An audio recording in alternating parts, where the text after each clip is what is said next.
Welcome in, everybody, to another episode of Fantasy Football Picks and Bets presented by PrizePicks. I am Lauren Carpenter. You can find me at Stepmom Lauren, and it is Monday evening. You may be watching this Monday evening or Tuesday morning. We are heading into week 9. And we have a pretty great episode lined up for you today. We have injuries, that we have to talk about, but we have waiver wire options. We also have some streaming options as we head into week 9. But first, if you have not signed up for PrizePicks.com yet, first of all, what are you waiting for? Go over there, sign up, use the promo code MMN, and you get your deposit of up to $100 matched. It's free money to play around with. It's easy to play. Over/under picks. Get involved in our 7-Eleven challenge, which I will be going over very shortly. It's very simple to do. You just pick 5 over/unders from the Sunday and the Thursday games. Change that bet amount to $7.11, and boom, you're in. We have prizes for first, second, and third. We have prizes for dread middle. We have prizes for dead last. That's how we roll here, so you are not too late. Get in on the party. 5 over/under picks. Change your bet amount to $7.11, and you're ready to go. You're there with that 7-Eleven challenge.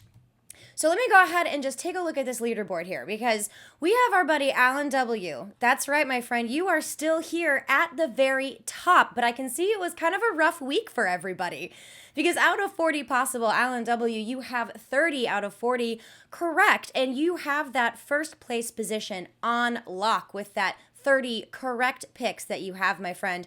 And Joseph W., you are right behind him, alone in second place with 29 correct picks. And Nicholas R. and Jason K., you both are tied at third with 28 correct picks. We also have a lot of people who have joined to really get at that last place. Ty S., William H., Nicholas T., Dale P., I see you, Dale, John B., see you too, Jasmine, hello, welcome to the party, Jasmine C., Francis K., and Alexa D. Hello, Alexa D. Thank you so much for hopping in and joining and having so much fun with this 7-Eleven challenge that we have. Remember, if you haven't done so, you can still get in on that 7-Eleven challenge. You can also still sign up for PrizePicks.com. Not too late. Promo code MMN, or there's a link in the description of this video. Very simple, very easy to do. I love PrizePicks. You will like it too. Trust me, it's a lot of fun. But we have to get into some serious stuff today on our waiver wire episode, and it's never fun, but we do have some pretty serious injury updates that we need to talk about. And first and foremost, crushing news. Derrick Henry, he is going to undergo surgery. They're going to put a pin in the bone of his foot, and it sounds all very gruesome. He is likely to miss the remainder of the entire season. He is also, that means no fantasy football for the regular season, which is pretty stinky. But best wishes, quick recovery for Derrick Henry, and let's just hope that this doesn't ruin his career, because there's a lot of implications on the line here, not only for the Titans, but also for Derrick Henry. So very speedy recovery from him. I will be able to go over some options for you here when it comes to who you can replace in your offense, in your fantasy roster. I should probably say it's either way. No one can replace someone like Derrick Henry. So this is going to be an uphill battle for everyone who has him on your roster. I am very sorry. Another player that is out for the remainder of the season is the Saints quarterback, Jameis Winston. That's right. It was a pretty gross tackle. You could tell it wasn't intentionally evil or anything like that, but he was horse collar tackle. The knee buckled, and they keep showing it all day on NFL Network and on ESPN, and everywhere you look, you can see the knee is doing something it should not do, but it is confirmed that he has a torn ACL as well as damage to his MCL. So he is out for this season. Now we have a lot of question marks when it comes to what we're going to do about the Saints offense, specifically the quarterback position, because Trevor Siemian stepped up to the plate and they beat the Tampa Bay Buccaneers, which was pretty impressive. But also Taysom Hill is going to be recovering, coming off of the concussion protocol, if you will, that he suffered a few weeks ago. So that's going to be kind of a hot mess that's up in the air for the Saints. And then another player who I'm actually very proud of this player for what he has been doing as someone who does struggle with anxiety and mental issues as well. Calvin Ridley has decided to step away from football. indefinitely so that he can focus on his mental health and his mental well-being to make himself a healthier and better person. Calvin, really the best of luck to you, my friend, and I hope that you can get your mind into a good place. There's nothing worse than dealing with those kinds of issues. Absolutely sure. That also does leave us, fantasy managers, in a little bit of a pickle. Then moving on to news of players who aren't out for the rest of the season. Christian McCaffrey. This is weird because head coach Matt Rule has said he may or may not play next week. Like, he's eligible to play, but we don't know if he's going to play. Maybe week 9, maybe week 10. My piece of advice here is plan for him to not play, and if he does, yay. I mean, that's really what we got going here. So, that's weird. T.Y. Hilton, wide receiver for the Colts, he is in concussion protocol and he will miss Thursday night's game. Also, Sam Darnold is in the concussion protocol as well, so that is a scary situation for the Panthers pass catchers. So really the only one you can rely on here is going to be Chuba Hubbard. I mean, P.J. Walker will fill in for Sam Darnold if he is unable to go. And James Robinson, he was ruled out rather quickly for the Jaguars, the running back for the Jaguars. Luckily, he has escaped any sort of serious injury to his foot, which is great news. He still is going to miss some time, possibly. They're saying he's day-to-day. I don't really know what that means, and I also just despise this whole Jacksonville run game, except for James Robinson. So that's kind of a mess that we need to worry about here as fantasy managers. But that's what I am here to help you with, is find some targets that you might be able to look at. I know it's a little bit early. We have not played the Monday night game yet. So keep your eye on players such as Sterling Shepard and Darius Slayton, who are going to be playing tonight against the Kansas City Chiefs. So let's hop right into it here, beginning with our running backs first. As we already talked about, Derrick Henry out. So what are you supposed to do? Cry. I mean, that's what I would do for sure. Now, the backup behind him is Jeremy McNichols. Now, he has been involved in the passing game. He is their pass catching back. He's only touched the ball 7 times for 38 yards. I mean, and when I say touch the ball, I mean rushed. He's rushed 7 times for 38 yards. Again, I don't love this. The schedule isn't horrible against the Rams, New Orleans, and Houston, but it's just bleh. This does not strike me as that guy who is going to be the backup, especially because the Titans have already signed Adrian Peterson. That's correct. Adrian Peterson, the ageless wonder, aside from Frank Gore, which is curious, they didn't just pick him up too.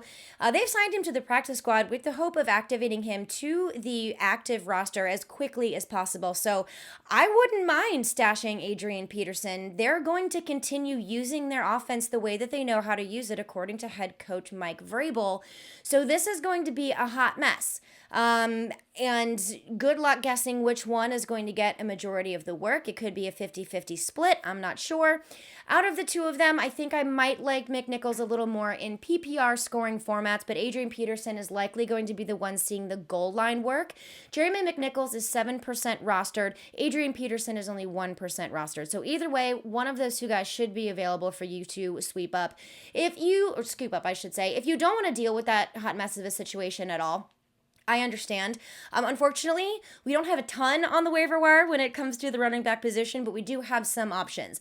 For example, Mark Ingram from the Saints. He is reunited with his head coach, Sean Payton, with his former team and his best buddy, Alvin Kamara. It was really fun to see him play. That's just a really cool feel-good story there. But Mark Ingram is 37% rostered. He rushed 6 times for 27 yards. He also caught both of his targets for 25 yards. And because of what we know is going on with the quarterback position, Mark Ingram's role in that, thunder and lightning, if you will, between he and Kamara, that is likely going to go up just because they don't have someone like Jameis Winston or even Drew Brees that is able to throw the football with any kind of accuracy that we know of yet. So Mark Ingram is a little bit more of a safer pickup, but he is going to be seeing some volume and possibly increased volume with a scheme that he already knows, with a head coach that he has a lot of experience with. So I do really like targeting Mark Ingram. And another situation that made me so upset is the Eagles running back room, okay? This is, why? Why? I don't know, but they had Kenny Gainwell, they have Boston Scott, I get it, and they activate Jordan Howard off the practice squad and play him, and he scores 2 touchdowns. Now, Miles Sanders is on short-term IR, so I don't really know what to do. I mean, is next week going to be the Boston Scott Kenny Gainwell game, or is it going to be Kenny Gainwell and Jordan Howard? I really have no idea, but we might just have to take a shot in the dark if you have a player like Derrick Henry that you're really trying to move around, or even James Robinson, and if you're worried he's not going to go. So I totally get it. But Boston Scott, he had 12 rush attempts for 60 yards and 2 touchdowns. He's only 20% rostered. And then, like I mentioned, Jordan Howard. Guess he's not going anywhere either. He is only 2% rostered. He also had 2 touchdowns off of 12 rush attempts and 57 yards. Like, I can't with this whole situation. I don't like any of it. Except, you know what? I don't think this whole thing, I like Mark Ingram. I guess that's just where I'm going with this. But these are options I want to provide for you. I have a few more here. Speaking of where Mark Ingram came from, which was the Houston Texans, you could do a deep dive here and go for Rex Burkhead, who did have himself a game. Do I think that's sustainable? No. This is a desperation play. Same thing with David Johnson. He really wasn't involved that much, but they were playing the Rams, and that was just a hot mess from the beginning. David Johnson is 47% rostered, so he may be less available depending on how deep your leagues are. And one last name I will bring up that is curious. The Jets had themselves a day against the Cincinnati Bengals thanks to backup quarterback Mike White. I struggle saying that because one of my best friend's names is Mike Wright. So whenever I say Mike White, I have to stop and really think about it, make sure I'm saying the name correctly. But that's right. Mike White, oh my gosh, that's gonna get me over and over again. He had a great game. He threw for over 400 yards. The last time a person debuting in the NFL was able to do that, it was Cam Newton of all people.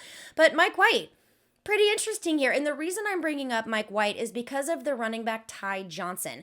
Now, he's kind of been a no-name, and I really want to tell you that this is Michael Carter's backfield. However, Michael Carter is mostly rostered in many, many leagues, so you may not be able to get him. If Carter's available, swoop him up immediately. If not, you might want to try Ty Johnson. He's only 5% rostered, and Mike White looked for him frequently on dump-off passes. He even scored a touchdown. So while White is the starting quarterback, Ty Johnson I don't even want to go with could see some looks in the passing game, see just a little bit more volume.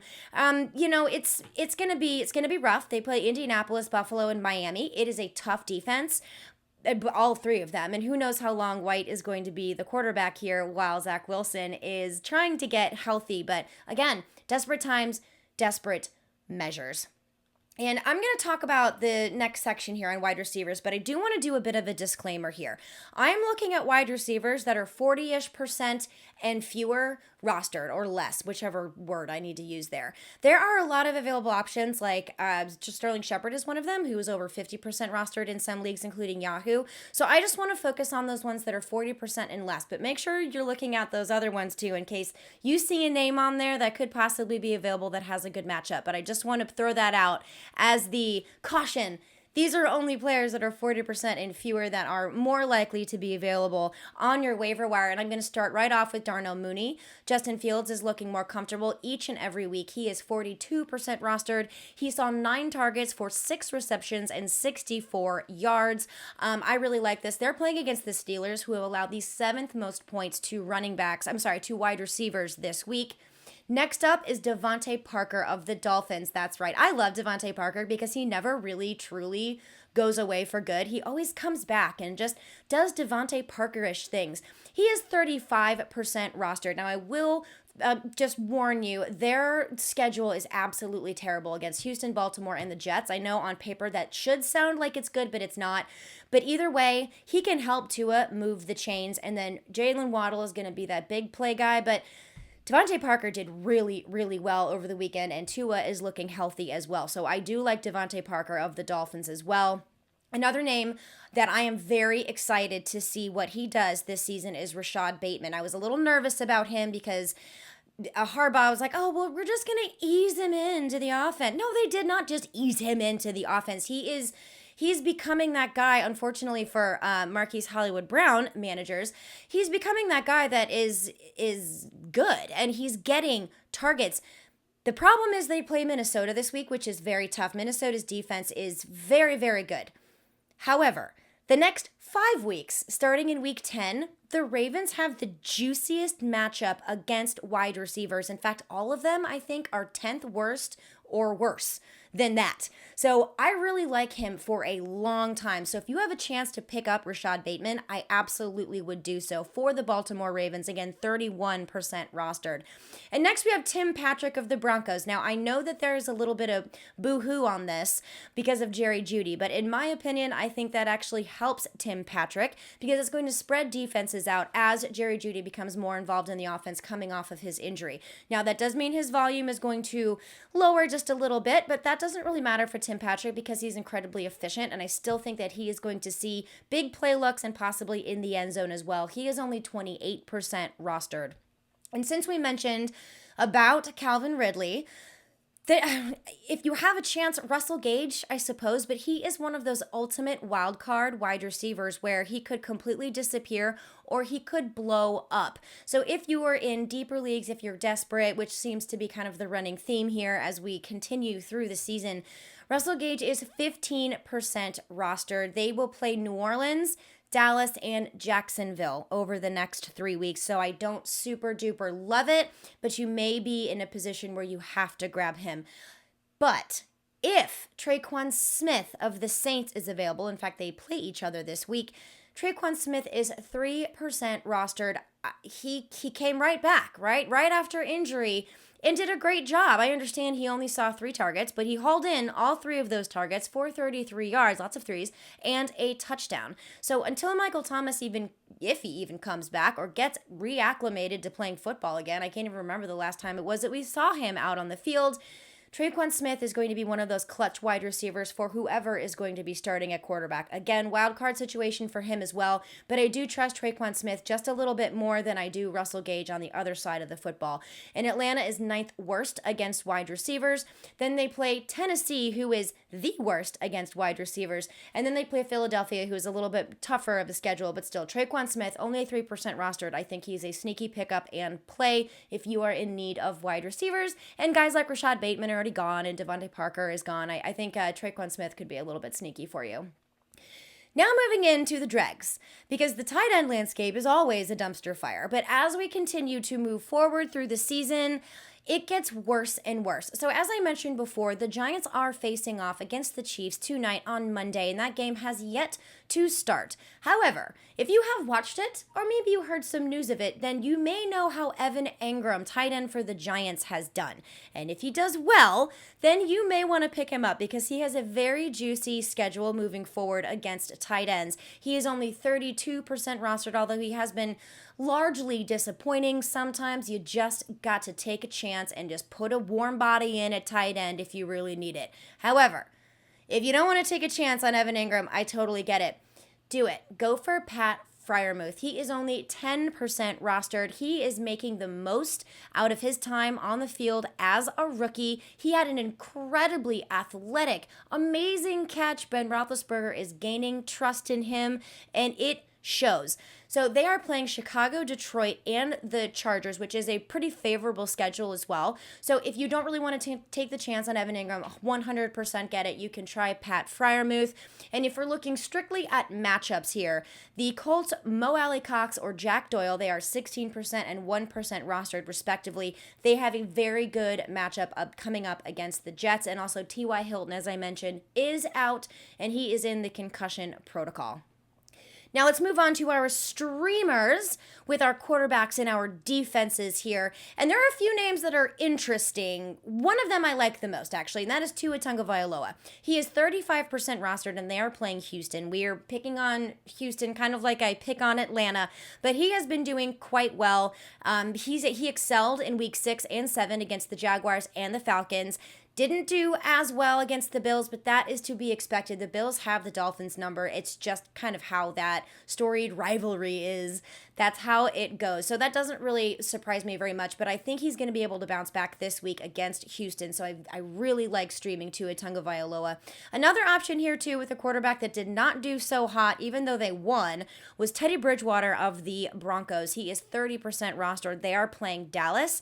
Dallas's defense has gotten better, but overall in the season, they have still allowed the 5th most points to the quarterback position. So for some reason, Tua is gone. You still might have a chance on Teddy Bridgewater at 30%.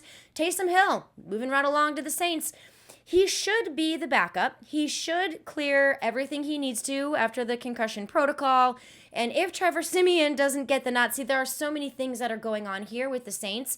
Taysom Hill's only 2% rostered. Maybe you want to take a shot at Trevor Siemian because he looked really good. Again, they're playing Atlanta. We're just going to pick on Atlanta, so you may want to wait.